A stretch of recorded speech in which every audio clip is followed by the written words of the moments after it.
Welcome to The Outlet, an OTG production.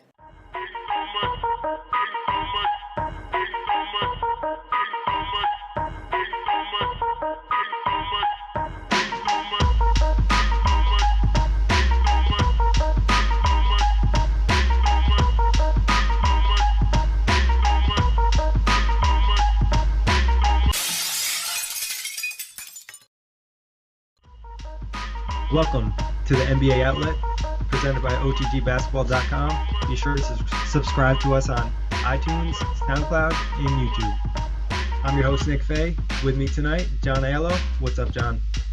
Hey, what's going on, Nick? First pod in a while. It's been too long. Yeah, it's been too long and a lot has happened. But tonight we got special guest, birthday boy, Harris Wichard. What's up, Harris? Thank you, man. It's great to be back with Off the Glass and doing another podcast with you guys. Spend some time with you on my birthday and talking what was pretty much a whirlwind, but an amazing couple weeks in the NBA with free agency news. Yeah, free agency was crazy.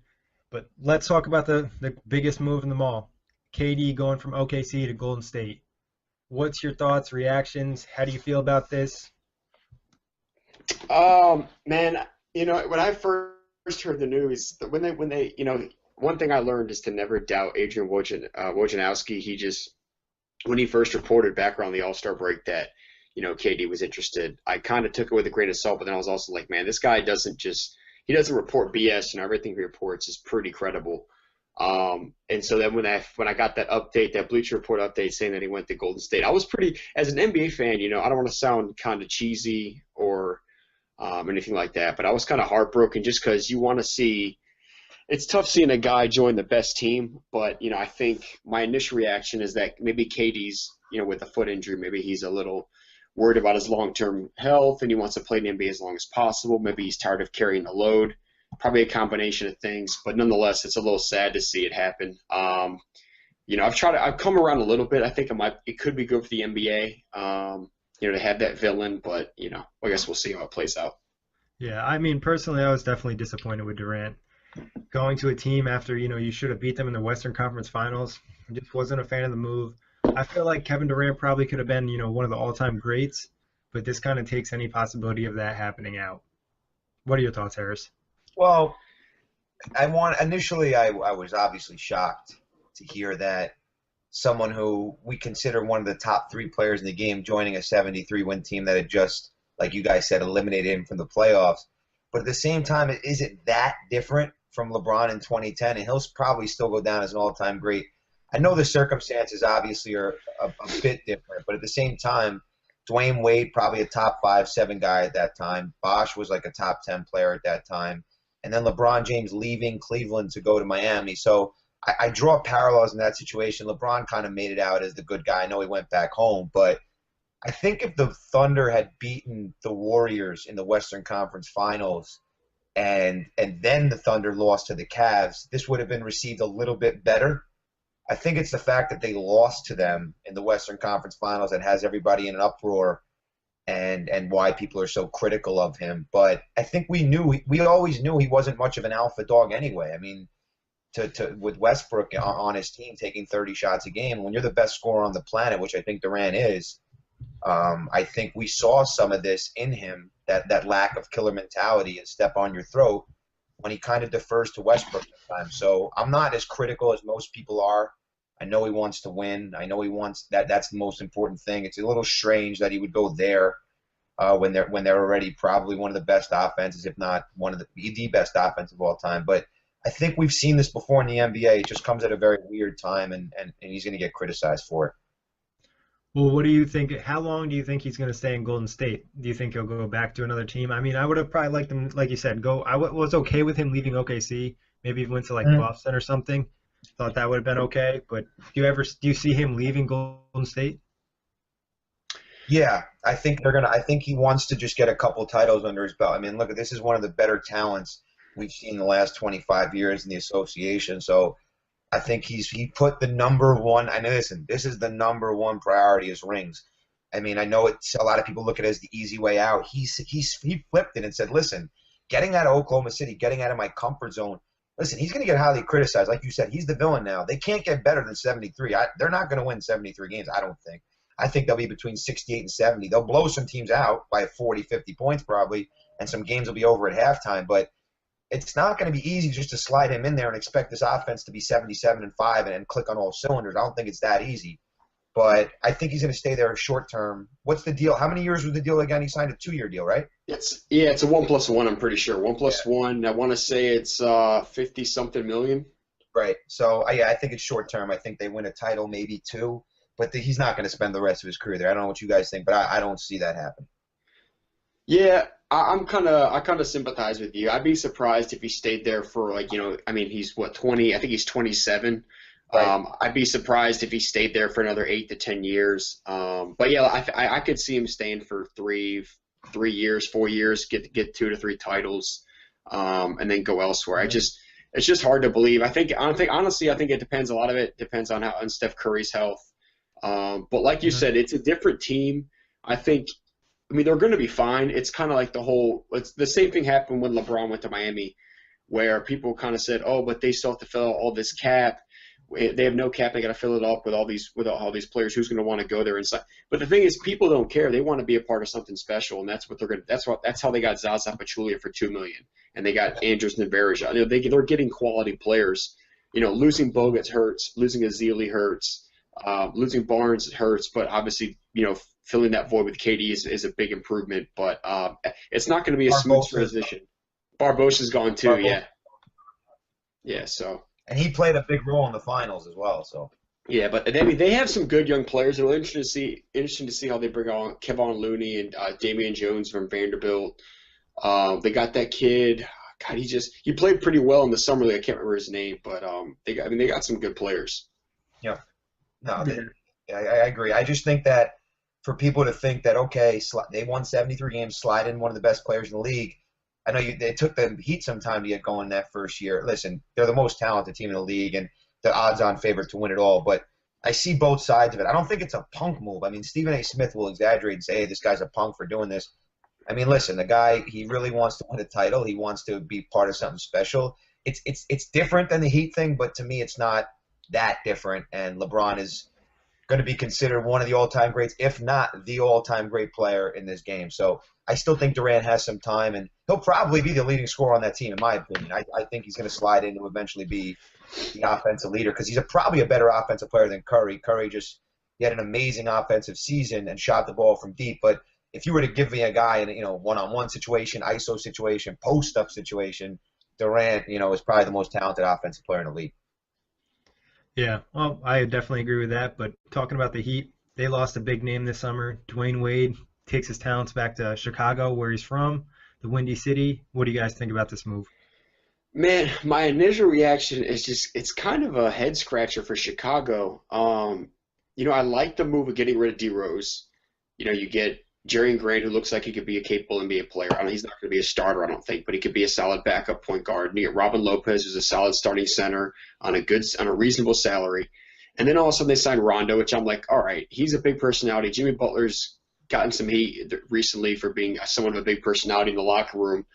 And then they get D Wade, who I don't want to say he's a big personality, but it's 3 guys who are all ball dominant players, not great 3-point shooters.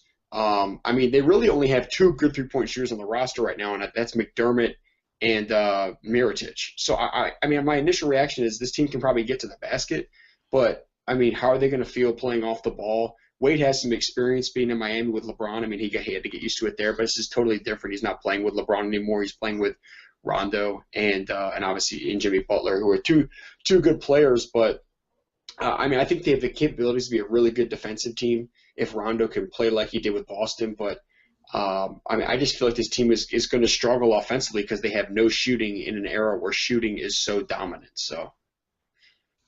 Yeah, I think what's kind of lost in this and kind of outside the basketball part of it, because you made some good points about some of their inefficiencies and what their holes are. But I'm actually happy for Dwayne Wade. The guy put in 13 incredible years in Miami, won 3 titles, was a top 5 player for probably about 6 or 7 of those years in the NBA. So I'm happy that he's able to come home. They probably overpaid for him. And now they bring in Rondo, who you never know what you can get from him, and Butler, who's one of the up-and-coming young stars in the league. So they're going to struggle up front a little bit. Like you said, Mirotic could give you some decent minutes, but losing Noah hurt them, I think.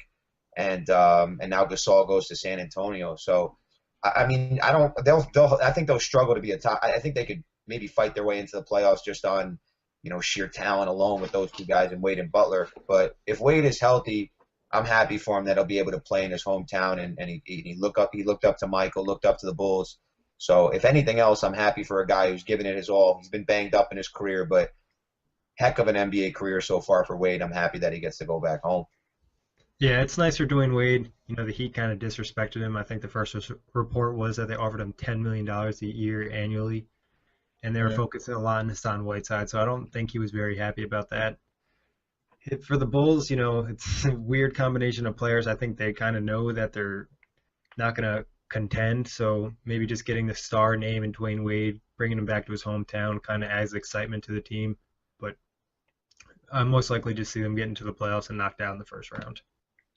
Yeah, and Harris, I mean, I agree. I do like Wade going to Chicago for Wade's in terms of Wade himself, not really for the. I don't like it for the Bulls team, but I like Wade going there. Yeah. But yeah, I mean, it's going to be just such a crazy offseason when you think about all the big names that have moved. And I think about it. I was just thinking to myself the other day, this has got to be. I mean, obviously, I'm only 24. I haven't seen that much of the NBA, but this has got to be the craziest NBA season in the history when you think about the Cavaliers coming down from 3-1. LeBron, wins the title for Cleveland. You think about Kobe retiring, getting 60 points in his last game. Tim Duncan retiring. You think about KD leaving to go to the Warriors. The Warriors had a 73-win season. They lost it on a 3-1. I mean, just so many things happened. It's pretty mind-blowing when you think about it.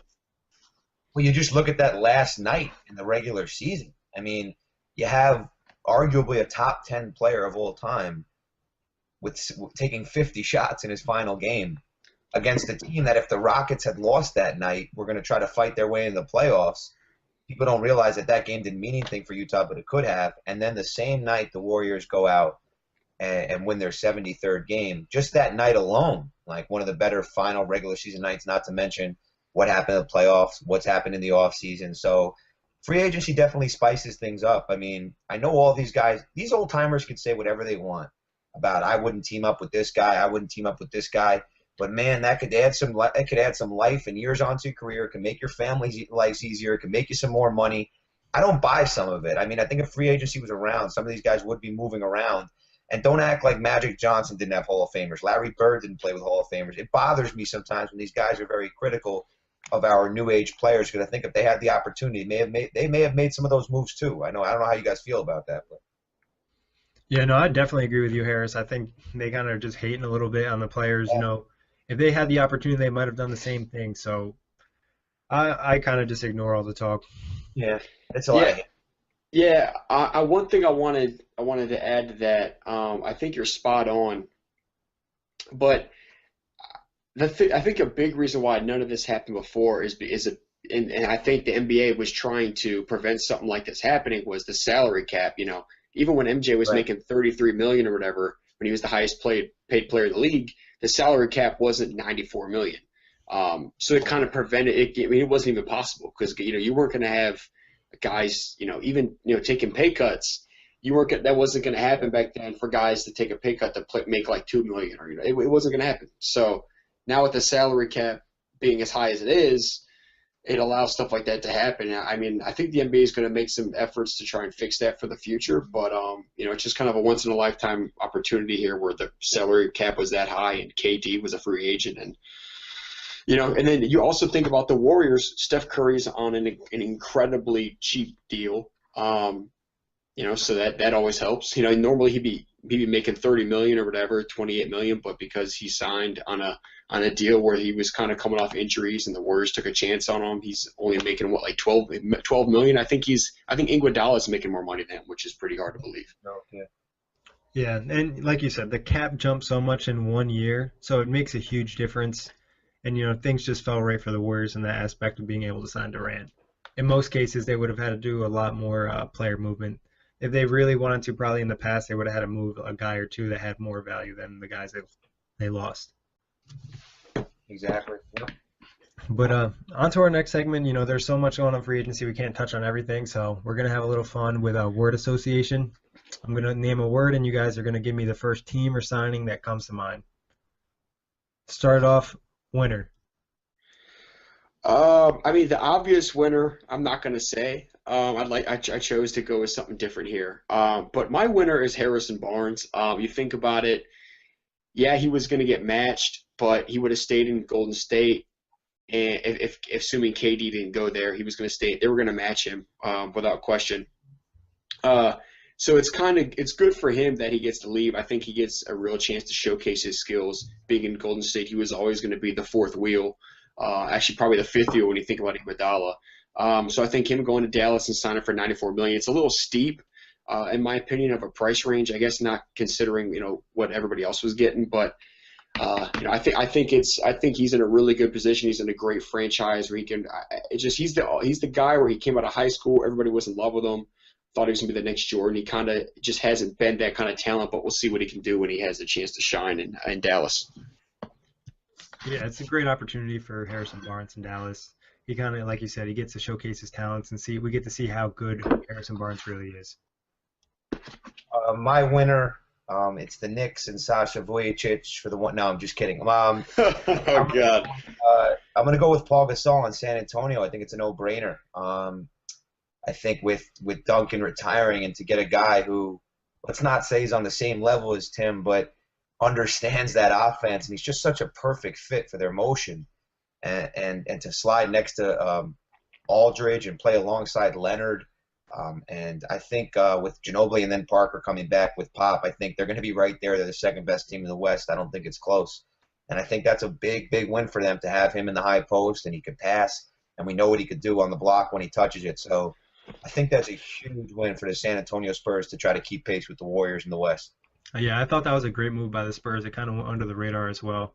I'm going to go with the obvious choice as my winner, and that's the Warriors. It's not many times you get one of the top three players in the NBA, maybe even top two. So, getting Kevin Durant kind of puts them at a level that nobody can really compete with if they play at their full potential. Yeah, I didn't want to pick the Warriors. I assumed one of you guys was going to do that, but Harris, dude, to be honest, Pau Gasol is levels ahead of what Tim Duncan was this year. Tim Duncan had some decent games, but he was basically non-existent in the playoffs besides that last game. I mean, he's a huge upgrade, and that's going to be the Warriors' kryptonite is, post play, playing against big guys. So that's a big move. Their guard play is still going to be questionable because Tony Parker, he's so old, but adding Pau Gasol is going to put them right up pretty close to Golden State, in my opinion.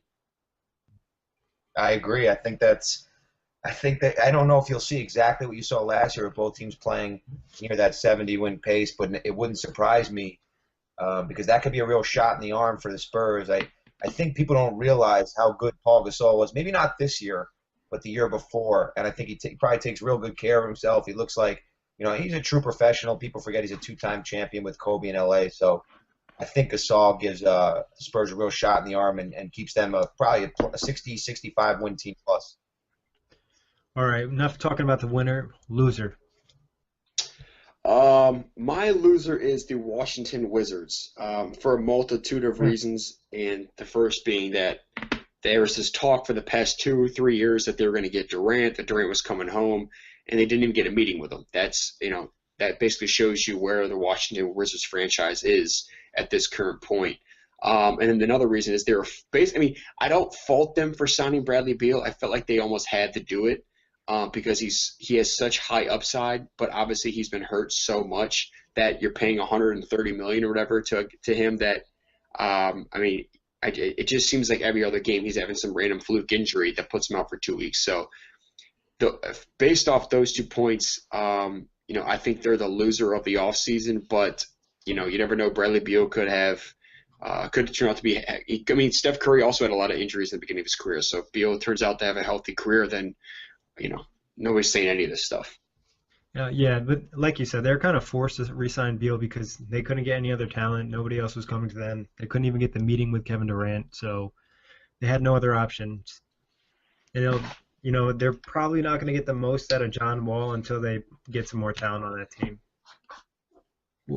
Who's your Nick, loser, Harris? Nick, my loser was obviously I think we have to touch on the Thunder losing an all-time great player, but that and also the Hawks losing Al Horford stuck out to me, and also I know your Nets had Alan Crabb lined up for that, and I like him a lot, by the way, for that 40 or 75, and the Trailblazer matched it, so I know that was probably a tough pill to swallow for you.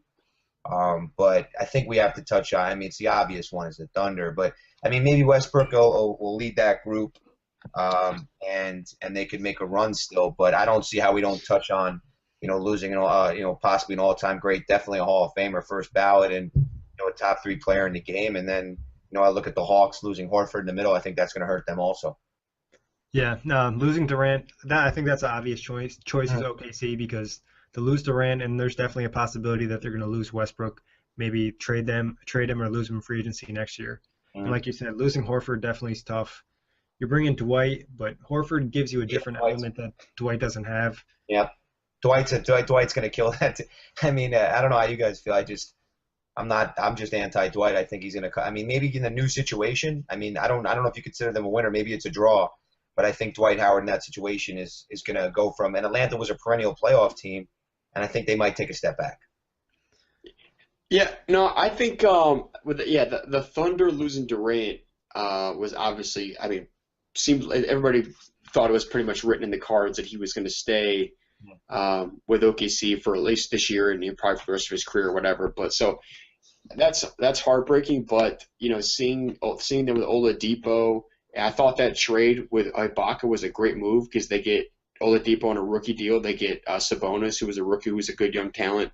So they got some good young talent, but obviously losing Durant is a big loss. No need to say anything else about that. But the thing with the Hawks is you're replacing Al Horford with Howard. Two guys, Horford is a great locker room guy, and Horford's been known to be somewhat cancerous in the locker room. Not to mention they lost Jeff Teague, and they're putting in Schroeder, and there's been some rumblings that Schroeder kind of has that similar personality where he can be somewhat cancerous or kind of difficult to deal with. They re-signed Bazemore, which was a good signing, but that Howard signing is going to be, he just hasn't panned out to be what he wanted to be. I think he expected to be that Hakeem Olajuwon type player. He just doesn't have the skill for that. He's got to just face the facts and be what and just accept what he is. And that's just a rim runner and a rebounder and a shot blocker. He's not going to be a go-to guy in the post, especially in today's NBA. Yeah, he needs to accept this role and let us see, how good Dwight Howard actually is and if he's completely washed up or not.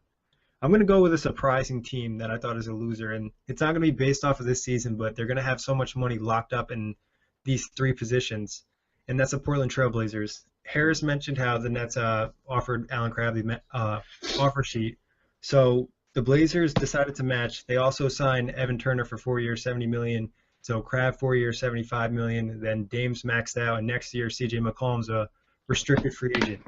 So they're either going to probably have to max him out, and then they're going to have max money tied to 4 players for 3 positions. So the Blazers kind of put themselves in a rough situation for the future. You don't think Lillard carries them though? I mean, but how far can they really go? Are they ever going to be a contender? They're a good team, they're a great team, but how high is their ceiling with the group they have right now? Yeah, I like Alan Crabb a lot, but I think given that if they hadn't just given $70 million to Evan Turner, that I'd say, okay, match Alan Crabb. I think he's a really good player. But giving $150 million roughly to those 2 guys combined that's a lot of money. I can't wrap my head around that. I think I agree, Nick. I think that was a rough move, and they're really hurting themselves for the future because Lillard's a great player, but you can't bank on. He's not going to carry you past the Warriors or the Spurs. He's good, but it's a questionable move from Portland. Yeah, they definitely need another all-star player in there, and now they don't really have a cap room. I guess you maybe could trade one of those guys, but it's still a risk. But overpaid. Who got overpaid this summer? My guy, someone we haven't talked about, Chandler Parsons getting $95 million. He's a good player, without a doubt, but this is a guy who's just injured, basically, kind of like Bradley Beal. It seems like he's injured every other game. Didn't have he had a decent run last year when he came back from that injury with Dallas. But then basically didn't finish the season that strong. Memphis, they got like 200 and whatever. I don't even know what Conley's deal. I know he's getting like 30-something million per year, but they're giving a ton of money to him and a ton of money to Parsons. They still have a ton of money on Gasol. He was a great player, but he's like 31 years old. He's coming off a foot injury. That's another team that I think is making some questionable moves. Yeah, I actually was going to go with Parsons as my pick as well. Like you said, the injury history, and you're giving this guy so much money, and he doesn't stay on the court. And it seems like he's always out towards the end of the season. So not what you want. You want someone who's playing with you in the playoffs and helping you get past these teams. But I don't think Parsons pushes past that level. And then giving Conley, they kind of were forced to give Conley the money because, he was going to get the offer elsewhere if they didn't do it. But rough for the future of Memphis. Yeah, I was gonna say obviously Conley, being the most lucrative deal in NBA history is kind of ridiculous. He hasn't even been in an All-Star game, I don't think. So that's kind of crazy. I'd say Timothy Mozgov got too much money in LA. It seemed like they made him a priority, and he didn't play in 9 playoff games. That's probably the highest paid player ever to not play in 9 playoff games. He got DMP'd 9 times, and they won the championship. So that's kind of crazy. And the other guy is Bismack Biyombo. I like Biyombo a lot, but what do you get, like $65 million too? I think he got 72. Yeah, these are just average NBA players, guys, and they're making their grandkids might not have to work. So it's just unbelievable. These guys. It makes me want to suit up right now and try out for somebody. It really is just unbelievable, some of the money that was going around. Yeah, no, I definitely agree with the guys you said. Mozgov was kind of funny because the Lakers signed him so fast. I don't think that many teams were interested in him, and they offered him that money just like that. Biyombo, I guess, had the crazy playoff run, but it's still a lot of money for a guy who doesn't really have much offensive ability. Mm-hmm. Yeah, you think about it, Biyombo, if it weren't for that playoff run, Biyombo would probably made – what was his deal? What did we say his deal was? I think it's 4 years, like $72 million. I think it is something like that. Yeah, I think you're right. He would have made – I bet you he would have made like $8 million per year, $6 million per year if it weren't for that playoff run when Valanciunas got hurt. I'll have to talk about Orlando in a little bit, so I'll save my breath for them. Yeah. Another guy, another big that kind of got a lot of money, and I feel like he doesn't really have much to his game other than offensive ability, and that's Ryan Anderson. He got 4 years, $80 million. He doesn't really do much defensively. Rebounding, he's not crazy. He's a good shooter. He also has health concerns, so Houston kind of invested a lot of money in him and Eric Gordon, both guys who've had trouble staying on the court. So yeah, one thing I want to say though is I feel like saying that anybody from New Orleans has health concerns is almost at this point it's not even fair because the whole team has health concerns, and at that point I feel like it's got to be the trainers or something in the water in New Orleans because you look at Eric Gordon, Anthony Davis, Drew Holiday, Tyreek Evans, they've all had injury issues. But nonetheless, that and Eric Gordon, questionable moves for Houston. That Mike D'Antoni offense is going to be interesting with Clint Capella, the only guy in the middle. Yeah, that defense is going to be tough to watch. But what move shocked you guys the most? The shock. Shock to me, we talked about KD to the Warriors. That was a big one. And then, we talked about a lot of these. Evan Turner getting $75 million was a big one, and then Mozgov getting 60-something million or whatever. All those are pretty much all these guys getting overpaid. It's just I understand there's a lot of money, but I almost feel like these guys. It's kind of like I feel like it's you think about a kid who has they get all this money, their credit card bill or their credit limit has been increased, and so they're just going to the store or whatever, and just buying everything they want, and that's what it seems like these NBA owners were doing. Yeah, definitely a lot of free spending out there. Was I reading this correctly, or did my man Bojan Marjanovic get $7 million a year? Are you kidding me? Are you serious? Who signed Boban? Yeah, Detroit. Oh, Detroit. That's just a joke. I'm sorry. The guy had played garbage minutes with the Spurs. That was surprising to see. The Knicks bringing back Sasha Vujacic, I think he's a waste of space. I didn't want to see that. That was terrible. Yeah, I don't understand that at all. That was heartbreaking seeing that pop up on my phone. I was shocked to see Crab get 75 too. I didn't expect him to get that much. Ooh, So, Tyler Johnson, we need to talk about him. Yeah, he got a lot too. He's got a lot of money, and I mean he's good, but God, the guy's had like one decent year, and he got injured. I mean that's a lot.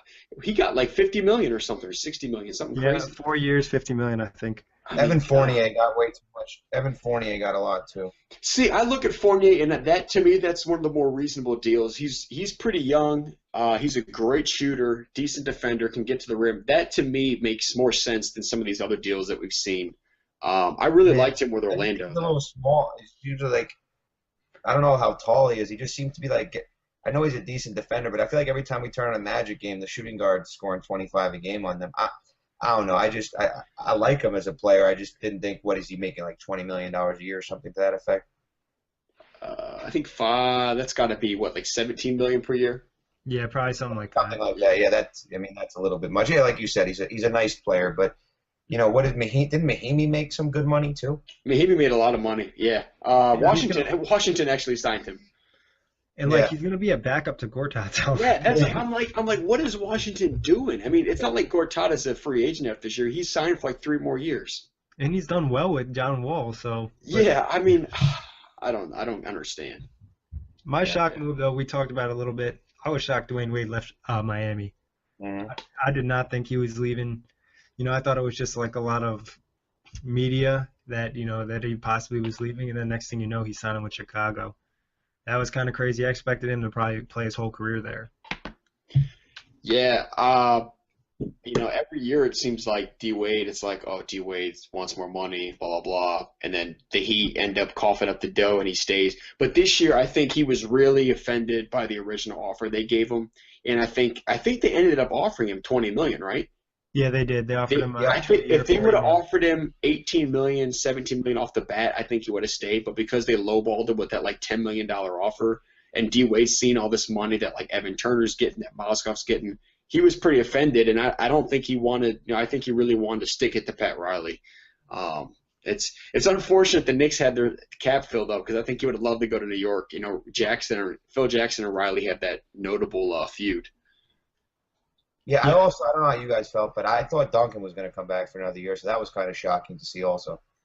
Yeah, I know. I heard the rumblings that he possibly would retire. I didn't really expect. I thought maybe one more year off the bench would have been fine for him, but well, it's kind of, and he didn't You get. also Go ahead. Well, with San Antonio, also, you always think like everyone's going to count him out, and they always give you that one more run.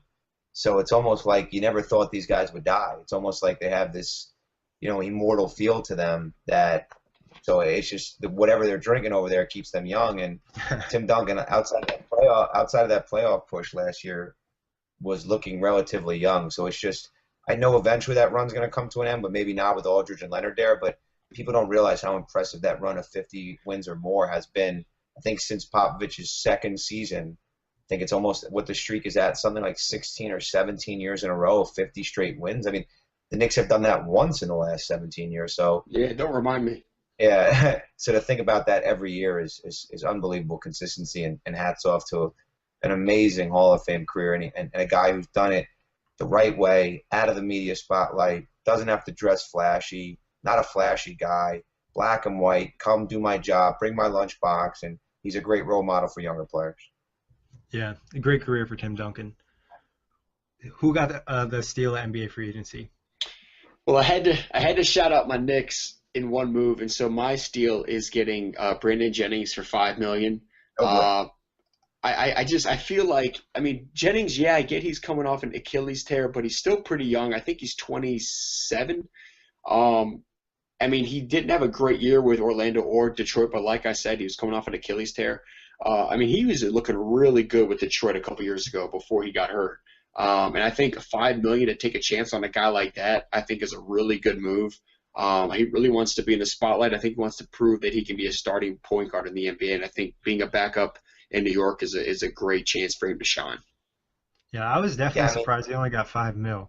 Like, with all the money getting thrown around, you'd think that he'd get some more money and maybe an opportunity to play more, like on a starting role possibly. But that was a good steal for the Knicks.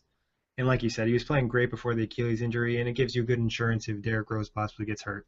Yeah, and I mean, I knew they were going to look at him, but I figured once all the cap space, because this is after they signed Noah and they signed Courtney Lee, they had nothing. I was really surprised that they got him for that much, but that's a good fit for him.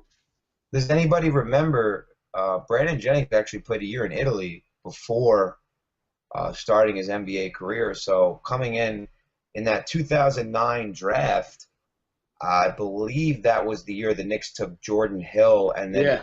Curry was the pick before. Yeah, But a lot of people wanted the Knicks to take Brandon Jennings in the 2009 NBA draft, and he's had some mediocre years, as we know, but he averaged, 15? I'm looking at his stats now, 15, 16, 19, 17, 15, and 15. The last 3 years he's been 7 or under, but he had a 55-point game in his rookie year. He's not old. He's only, 20, 6 maybe? So he's very young. And I think off the bench, he's a guy that creates a lot of energy. He's going to get the crowd involved. You have firepower offensively with Rose, Melo, and Porzingis. So I'd definitely have to agree with you. Getting him for $5 million to have some punch. He's going to have some 30-point nights to get some punch off that bench. And when he's healthy, I won't go as far as saying he's the truth, but he could fill it up.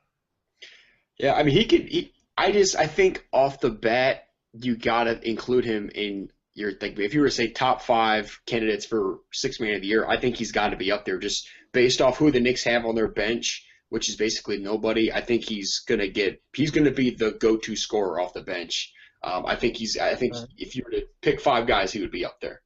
Yeah, he'll definitely have an opportunity this year, like you said. They don't have much on their bench, and he can light it up.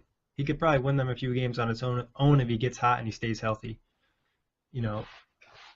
What about you, Harris? Who's your steal? The steal of free agency, is it LeBron James informing the Cavs you will sign with them? Or no?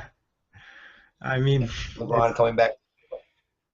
I don't think anybody expected him to leave after they won. That's true. I like what he said. I mean, Jordan Hill, 2-year, $8 million. I think he's a decent player. I mean, I just look at the low value ones. I mean, I don't know if you could even consider some of the things a steal just because how much money everyone was getting paid. I mean, you look up and down. It's like, I mean, some of these contracts, as we said, are just unrealistic and out of control. I mean, if Rondo gives you what we could expect, if he turns back the clock, I mean, not even just free agency. If Derrick Rose plays 65 or 70 games, I mean, I'm not just saying this because we're in New York and John's a big Knicks fan and I like the Knicks, obviously. But, I mean, if Derrick Rose is healthy and Joakim Noah is healthy, I know there's some serious pessimists around New York, but this is a top 4 team in the East. If they're both those guys are healthy, I truly believe that. I think it's going to take tremendous pressure off Carmelo, as I said before. Porzingis in his second season coming off that, hitting the rookie wall a little bit. And now Jennings coming off the bench, and I know they're not very deep, but I like Lance Thomas giving you 15 minutes a game. So if those guys are healthy, to me this is like a 47 or 49 win team that could make some noise in the Eastern Conference. So Derrick Rose returns to even 70%, 75% of what he was. This is going to be they're going to be a serious threat in the Eastern Conference. I'm probably not as high in the Knicks as Harris is, but I definitely think they'll make the playoffs. It's probably unlikely to expect Noah and Rose to stay healthy for a majority of the season. So, but for me, John showed some love to the Knicks. I guess I'll show some love to the Nets. I was pretty happy about getting Jeremy Lin for 3 years, $36 million. Oh boy, Insanity's back in New York. When you consider Austin Rivers got 3 years, $35 million, so the Nets got their starting point guard for $12 million a year on a 3-year deal. So it's pretty nice with the cap going up next year.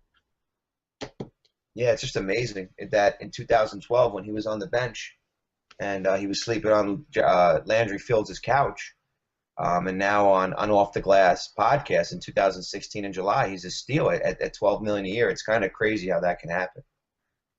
Yeah. Yeah, I can't show any love to Jeremy Lin for his recent hairstyle. Have you seen his cornrows? Yeah. Oh, those are pretty awful. Yeah. Not very good. He's got some interesting choices with his hair, but hopefully he comes to play this year. Same coach, Lynn Sanity, assistant with the Nets, right. Ken Atkinson. So yeah.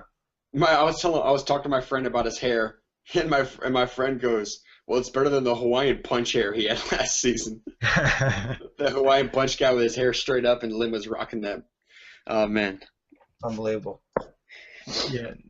But on to the next one, overstock. Which team overstocked at a position? This one, a guy we haven't talked about, and I think it's because it's been so recent, is Miles Plumlee. I think he got like 4 years, 52 million, or 3 years, 52 million. He got a ton of money, and then obviously Milwaukee's trying to deal Greg Monroe. Apparently there's no market for him. So I think you look at those two guys, they gave a lot of money to John Henson last year. I'm not entirely sure what that team is doing. I mean, you look at the way the league is going, it seems like when you look at a team like this, and there's been some other teams we've talked about where, like, kind of like Washington, where they're putting a lot of money into big men, but the league isn't going that way. So I'm kind of confused as to what they're doing. They have too many bigs who can't shoot from the outside. And then I think another team we should talk about is Orlando, because they have Serge Ibaka, who they got in trade. They got Vucevic, and then they also have Biyombo. Ibaka can spread the floor, but what are you gonna do? Are you gonna play both those guys, Biyombo and Vucevic at the same time? I had heard they're gonna try and play all three together, which seems mind-boggling. I mean, are they gonna put Ibaka at the three, and then I just don't understand what the heck they would do with that. But it just that move of getting Biyombo was kind of mind-boggling. I think he's a good player, but I mean, I'm not sure what they're doing. And then you have to consider, Aaron Gordon, I'm going to say until his shooting improves, he's mostly going to play at the Right. fourth position. Yeah, So, what's going to happen to Eric Gordon now? exactly. So they definitely, I think that they're probably going to try to make a move or something, because they're going to realize that they have all this money invested in these positions that they can't even play all these guys together. Yeah, we touched on the Wizards also. I mean, to have Gortat there and then sign who would you say they signed at the backup center position? Mahimi.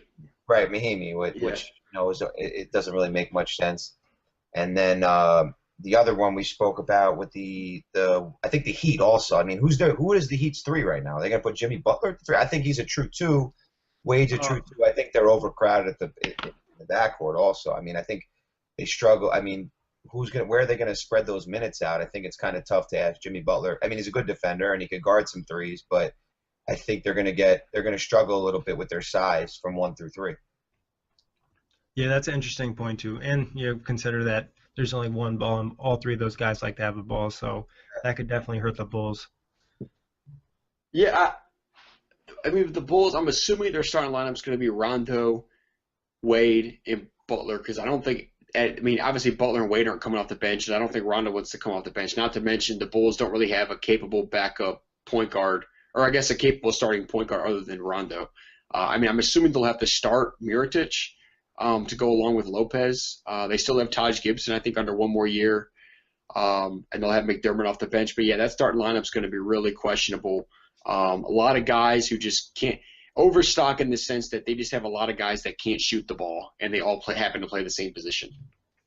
I even heard some rumors that Bobby Portis could possibly start for the Bulls.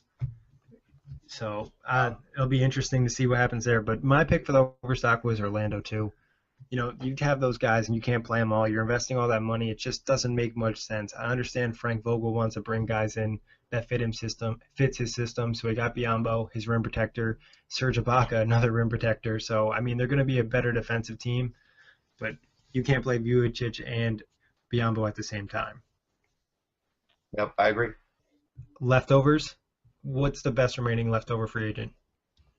That's a good. Honestly, I don't know of many. I mean, I'd have to go with J.R. Smith. I don't know if anybody. I mean, well, obviously LeBron is still technically a free agent, but I'm not going to mention him. I would say J.R. Smith. I mean, it seems like there's a legit chance he could leave Cleveland. He wants like $15 million, and I don't know if Cleveland's going to cough up that kind of money to him. There's some other decent guys out there, but I would probably say J.R. Smith. Yeah, JR's definitely still a free agent. I don't know if Cleveland wants to play him that $15 million, but they probably have to, because unless they want to start Shump at the 2, which I don't think they want to do. So I think they match. Harris, who's your best remaining free agent? I would say JR too. I'm trying to look and think of guys that haven't been locked up yet. We got Lance Stevenson, Deion Waiters, Ty Lawson. I think didn't Raiders re-sign with the Thunder? No, the Thunder actually rescinded his qualifying offer, making him an unrestricted free agent. Okay. Yeah, they're saying he's going to probably go to Sacramento, which would be hilarious. I mean, just keep adding to the circus that is Sacramento. Yeah. Yeah. I think I'm not high on Waiters, not high on J.R. Smith. I think the money guys, have been side. I think if you look at leftovers and impact guys, are there really any impact leftover guys left? I don't know. Yeah, maybe some good bench guys would be somebody like a David Lee off your bench or Yeah. Raymond Felton, Allen Anderson. Oh, Freeman Felton. Don't mention that name here. But that wraps it up for the NBA Outlet Free Agency edition. Thank you guys. Harris, welcome back and happy birthday. Thank you. Yeah, happy birthday, Harris. Thank you. I appreciate it. What Great. do you got planned for tonight, man? Anything fun? Nothing crazy. I mean, more of the weekend stuff. Go out on Friday, and in a couple weeks, I'm doing a trip down to Myrtle Beach. So I'm laying low with family tonight and some friends tomorrow, and in a couple weeks heading down south. So it should be fun. Awesome, man. Yep. All right. That's cool. Thanks everybody for listening. Catch you next time.